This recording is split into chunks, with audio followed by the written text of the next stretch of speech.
J'étais chez mamie, je dormais et dans mon sommeil, je dormais à côté de Wyatt, qui est mon frère. Il y a une petite fille aux cheveux blonds, t-shirt jaune, short bleu, pieds nus.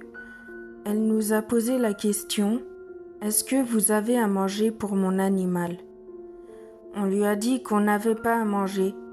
Et puis en gros, pour son animal, tu vois, et ensuite elle a sauté sur Wyatt, elle lui a planté un couteau en haut de la cage thoracique, elle lui a baissé jusqu'en bas, lui a ouvert, elle a pris tous ses organes, et tout ça, elle lui en a donné à manger à son animal. Et en gros, après, quand elle s'est jetée sur moi, mamie m'avait réveillée et le lendemain matin, c'est le jour où j'ai fait ma 3e crise d'épilepsie.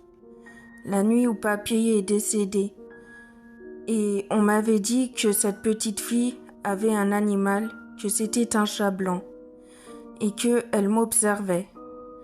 On m'a dit pourquoi elle a fait ça et elle a dit que c'était pour me prévenir que j'allais faire une crise. Voilà une histoire glauque et bizarre.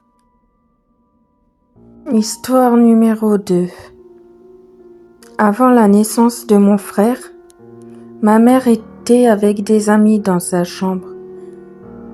Et du coup, sa mère était dans le salon. Elle délirait en disant « Papa, je vais bientôt te rejoindre ». Son père était mort il y a quelque temps. Déjà à l'époque, donc ma mère était en train de discuter avec ses amis et elles entendent des bruits de pas venant du grenier.